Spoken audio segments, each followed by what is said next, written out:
Magandang umaga sa lahat. Magandang umaga po, ma'am. Manatiling nakatayo para sa ating panalangin. Pangunahan mo. Sa ngalan ng Ama, ng Anak, sa Diyos, sa Espiritu Santo. Amen. Ama namin sumasalangit ka, sambahin ang ngalan mo, mapasa amin ang kaharian mo, sundin ang loob mo dito sa lupa para lang sa langit. Bigyan mo kami ng makain sa araw-araw, at patawarin mo kami sa aming mga kasalanan, gaya ng pagkatawad namin sa mga nagdala sa amin. At huwag mo kami ipantulo sa puso, at iadyahan kami sa lahat ng masama. Amen. Sa ngalan ng Ama, ng Anak, sa Diyos, sa Espiritu Santo. Amen. Magandang umaga muli. Magandang umaga po, ma'am. Bago kayo tuluyang umupo, ay pakipulot muna ng mga basura sa gilid ninyo o yung mga makikilan yung basura dyan at pakiayos na rin ng upuan bago kayo tuluyang umupo.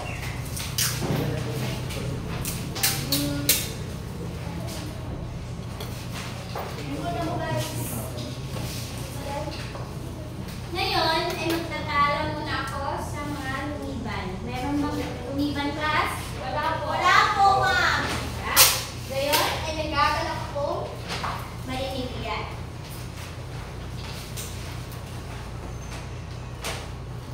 Ilalahad ko muna ang mga alituntunin na dapat niyong sundin sa aking base. Pakibasa lahat. Panatilihing malinis at nasiayos ang tuwan bago magsimula at pagkatapos ng klase. Sino man ang gustong sumagot ay itaas ang kamay at huwag magingay. Maging aktibo sa pakikinig at magtao pa makasagot kung ikaw ay tinatawag. Bawal gumamit ng cellphone sa loob ng ating klase. Igalang ang guro at sino mang nagsasalita sa harap. Nagkaintindihan na ba tayo, class? Opo. Okay. Bago tayo magsimula, ay papakilala ko muna ang aking sarili. Ako nga pala si Binibining Rhea Migsaligumba. Maaari niyo akong tawagin Binibining Rhea. Nagkakaintindihan na ba tayo, class? Opo, ma'am. Okay. At batid kong kayo ay inaantok, kaya meron akong inihandang pang pagising diwa. Papakatin ko kayo sa dalawang pangkat. Simula sa Dalawa. dito ang pangkat una at pangalawa.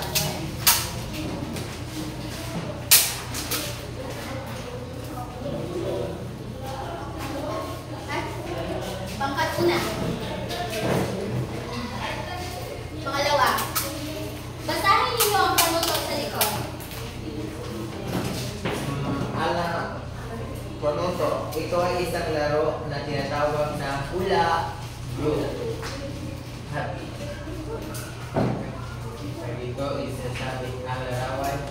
Sulat ninyo sa Ngayon, maaari na kayong magsimula. Pumili naman kayo ng isang representante na mag-present dito ng inyong nagawa.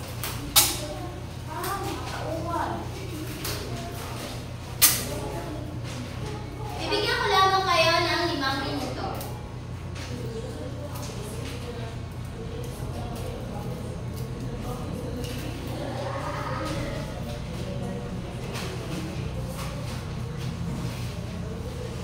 Tapos na ba, class? Wala pa po, ma'am. Sige.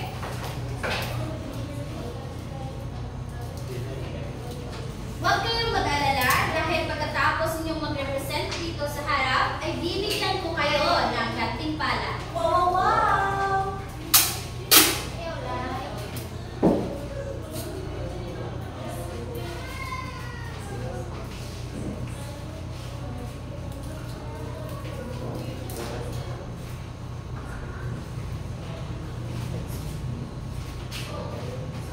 Tapos na ba?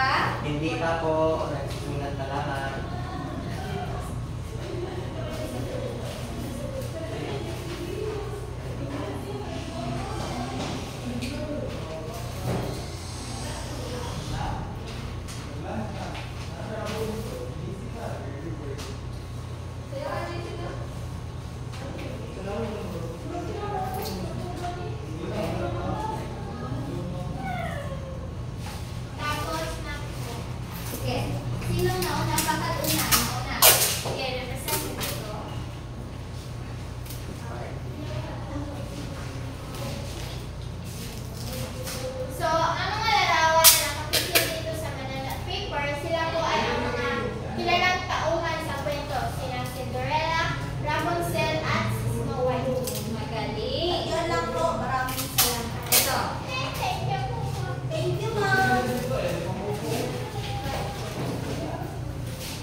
So, base sa mga larawan na nakapresenta dito ay ito po yung isang tagpuan kung saan ang mga tao ay madalas maligo dito, namamasyal dito sa parke at mag-aaral dito sa paaralan. At yan lamang po. Maraming salamat. Baktakan natin.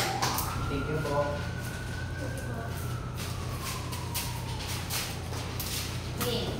Ngayon, ang isang activity ay makikita natin ito ang yung mga sagot kung tama ba sa ating formal na talakayan mamaya. Ngayon, meron akong gabay na tanong. Ano ang itinuturo sa atin ng mga karakter na ito tungkol sa kabutihan? Sino ang makapagbibigay? Sige, ikaw. Ang mga karakter tulad nila Cinderella, Rapunzel, at Snow White ay nagtuturo sa atin na kahit gaano man kahirap ang ating pinagdaanan, ang kabutihang puso, tiyaga at pagiging totoo sa sarili ay laging nakukuha ng maganda. Ang kabutihan ay may katiwala sa tamang panahon. Oo, tama. Lakpakan natin. Pangalawa, paano mo maihahambing ang mga karanasan nila sa mga karanasan mo sa paaralan o buhay? Sige, ikaw. So, katulad ni Cinderella ay masipag sa bahay, marami rin tayong responsibilidad sa bahay o sa paaralan. Tulad ni Rapunzel naman na gustong makalaya at matuto ng bagong bagay. Tayong mga mag-aral ay nais din matuto at magkaroon ng kalayaan na ipinapahayag sa ating sarili. At sa paghuli kay Snow White naman ay natutunan natin ang halaga ng pakikisama at pagkakaibigan. Maraming salamat. Talapakan natin. At sa pangatlo, huling katanungan. Kung may lalagay mo ang isang karakter sa isang makabagong tagpuan, ano ito? Sino ang makapagbibigay? Sige. May lalagay ko si Rapunzel sa isang paaralan. Dahil mahilig siyang matuto, sa paaralan matutulungan siyang gamitin ang kanyang talino at tapang upang makamit ang kanyang pangarap. Sa modernong panahon, ang kaalaman ay nagbibigay rin ng kalayaan. Magaling! Maraming salamat! Ngayon, batid kong alam na ninyo ang ating tatalakay ngayong araw. Sige.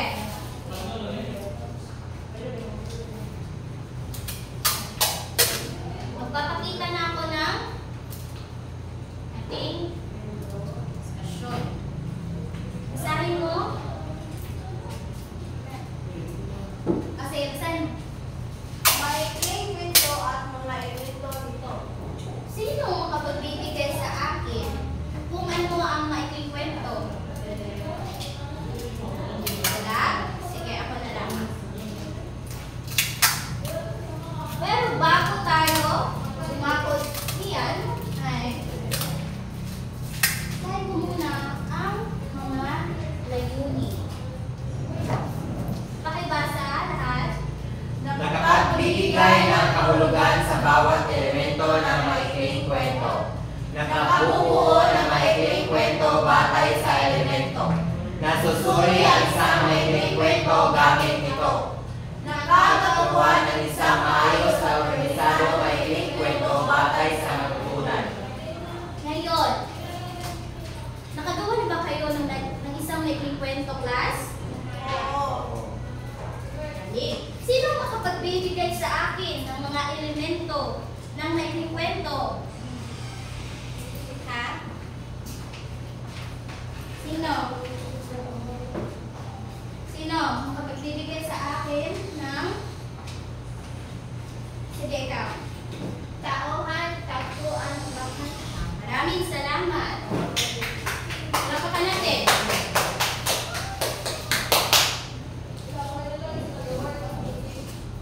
Pakibasa nga. Ikaw. Ayon kay Edgar Allan Poe, ang maikling kwento ay isang akdang pampanitikan, likha ng guni-guni at bungang isip na hango sa isang tunay na pangyayari sa buhay.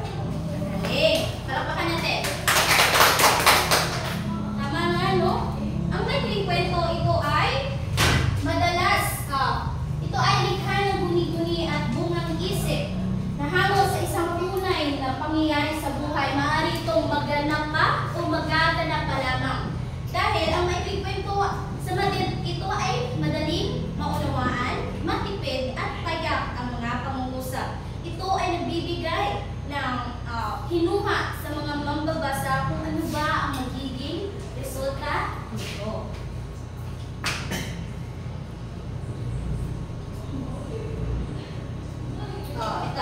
continuation po ito. Basahin. Sige, ikaw. Ito ay nagdudulot ng aliw sa mambabasa, karaniwan itong natatapos basahin sa isang upuan lamang at napupulutan ng aral sa buhay. O, tama. Diba? Masasabi natin ang maikling kwento ay kapupulutan talaga ng aral dahil marami ditong nakabasa na ng maikling kwento. Tama ba? Opo. Mali. Basahin. Ikaw. Mga elemento ng maikling kwento ay tauhan, tagpuan, at banghay. Okay. Ano ba ang tauhan? Ang tauhan ito ay tumutukoy sa panauhin sa kwento o maaaring masama o mabuti. Tama. Ito ay, ang tauhan ay tumutukoy sa panauhin o maaaring sila ang bida o maaaring sila ay masama o kontrabida. Tama. Tagpuan. Sino? Oh, sige. Ito ay tagpuan. Ito ay tumutukoy kung saan oras, panahon na nagaganap ang kwento. Tama. Magaling. Ang tagpuan, ito ay saan, oras, at panahon kung saan ay magaganap o naganap na ang isang kwento. Banghay. Isahin. Banghay. Ito ay tumutukoy sa pagkasunod-sunod ng mga pangyayari sa kwento.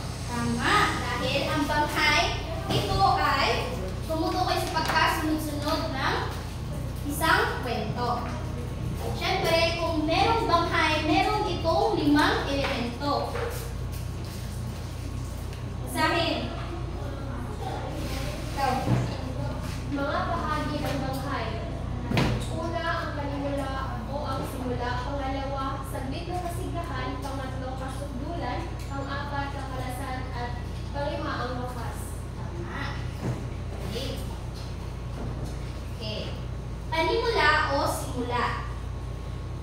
Dito, makikita ang mga tauhan, tagpuan, iikutan ng kwento. Dito nakasalalay ang kawilihan ng mga mambabasa. Sa simula, dapat ang inyong gagawing maikling kwento ay dapat kaakit-akit na dapat itong kawilihan ng isang mambabasa. Kaibigan ng matagas? Opo. Saglit na kasigahan. Sino ang gustong bumasa? Sige, yan. Saglit na kasiglahan. Ito ay ang panandaliang pagtatagpo ng mga tauhan sa kwento. Maaari ka bang mabigay ng ideya kung ano itong saglit na kasiglahan?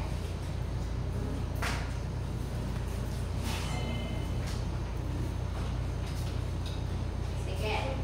Gaya ng pagtipon o Sige. Maraming salamat.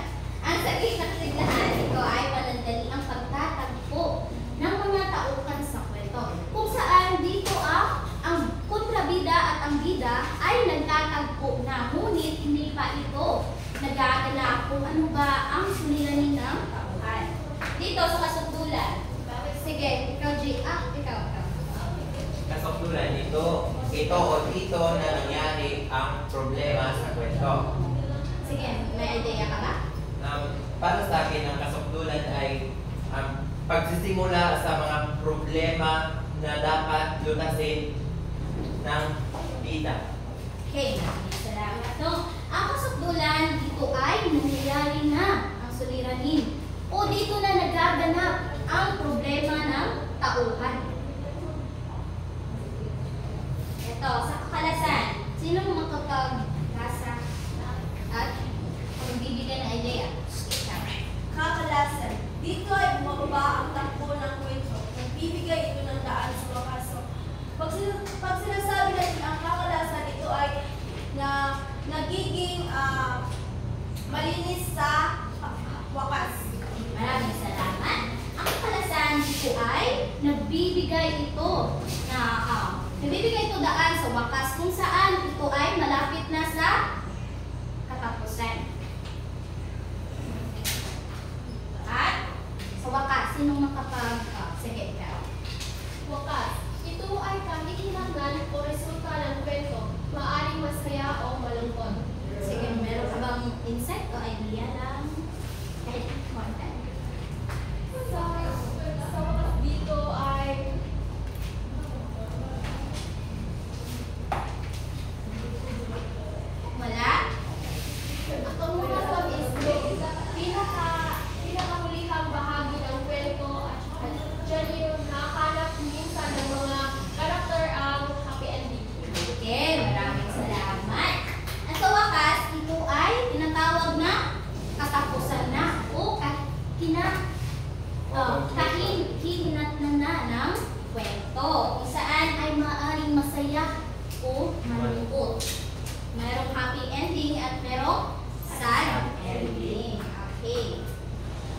dito? Sa estilo ng author. Okay. Sino ang sino ang makapagbibigay ng idea? O bumasa na lamang? Sino? Bumasa? Babasa? Ikaw? Sige, ikaw. Estilo ng author. Estilo ng author. Ito ay ang paraang ginagamit ng author upang maging masining ang pagkakasulat ng kanyang Okay, maraming salamat. No? Ang estilo ng author, ito ay paraang ginagamit ng author upang maging masining ang kanyang pagkakasulat. Kumbaga, ito ay kanyang pagpapahiwatig kung ano ba ang laman ng kanyang kwento o ano ba ang nais nitong ipahiwatig sa iyo. Nakakaintindihan naman tayo, class? Opo. Wala bang katanungan? Wala na po. Okay. Ngayon, kaya alam kong wala nang katanungan, meron akong ipapabasa sa inyo na isang maikling kwento. Basahin lamang ito gamit ang mata. Mata lamang po ha, huwag po mag-iingay. Bibigyan ko lamang kayo ng 5 minuto para bumasa. Yan. Excuse me.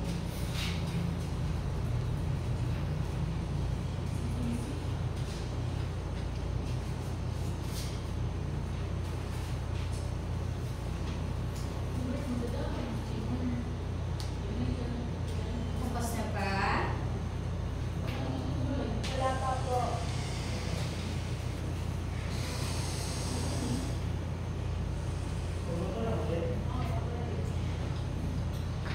Tapos na ang 5 minuto. Ngayon, meron akong gabay na tanong.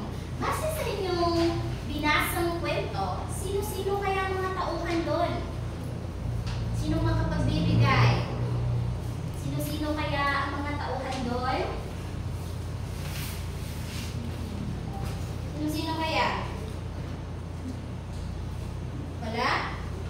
Sige, ikaw. Sino rin po yung mama niya, yung papa, at saka kuya at ate. Maraming salamat. Saan kaya ito nangyari? Sa Bahay nila ni Luningning. Ano kaya ang posibleng aral na inyong makukuha rito? Mabigay naman ng isa, kahit isa lamang. Sino makapagbibigay nito? Wala? Sino? Sino? Wala? Sige, ikaw. Ang bawat member ng pamilya ay may tungkulin na dapat gampanan. Tama no. Lahat tayo ay merong tungkulin gagampanan. Para iba na lamang dito. Ako ay nagpapakitang puro habang kayo dyan ay nakikinig sa akin. Responsable, kailangan ninyong matuto dahil ito ay inyong tungkulin bilang mag-aaral. Okay. Batid kong nakakaintindi lamang kayo sa aking batid kong alam na ninyo kung ano ang mali. Ano ba ang natutunan ninyo sa ating klase ngayon? Sige, balik-aral tayo. Ano nga ang tatlong bahagi ng maikling kwento? Ang elemento ng maikling kwento, ano nga yun? Sige, ikaw. Taongan, tagpuan, bangkay. Ano ang 5 bahagi ng banghay? Sige, ikaw. Panimula o simula, saglit na kasigahan, kasukdulan, kakalasan, at ang panghuli ay ang wakas. Magaling. Okay, ngayon, dito na tayo sa ating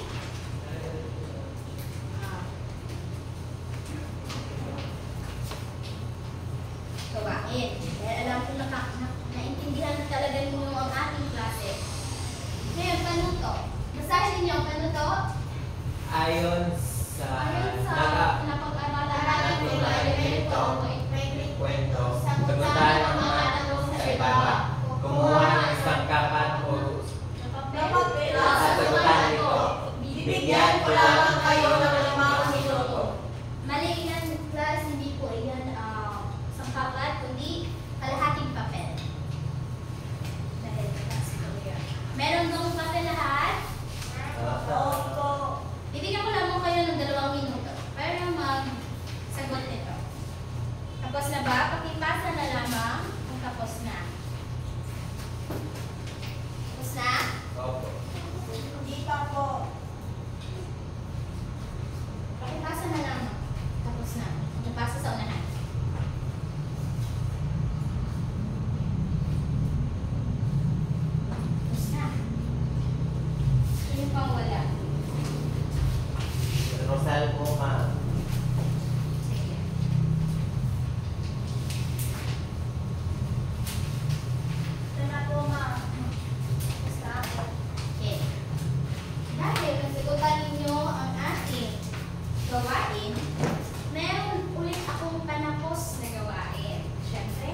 Pumili ng tamang sagot.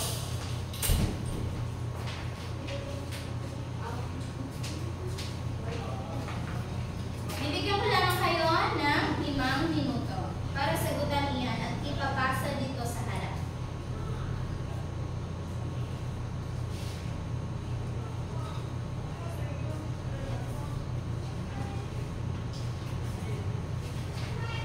Tapos na ba? Hindi pa po. Sige. Tapos na?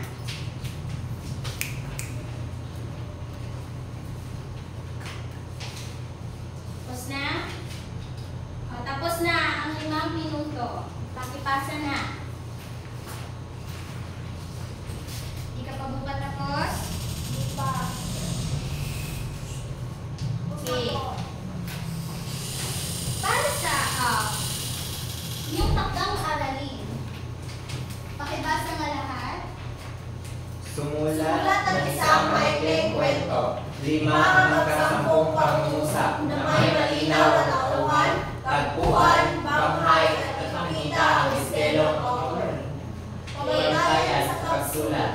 Pagiging malikhain ang organisado, 50 puntos, wastong kahit ng gramatika, 30 puntos, kalinisan at disenyo, 20 puntos, kabuuan, Isang na. Okay, maraming salamat. Bago tayo tuluyang paalam, ay mayroon akong isang nasabihan. Ang isang maikling kwento ay sumasalamin sa buhay. Maikling man, maaari itong magbigay ng malalim na aral at pagbabago sa buhay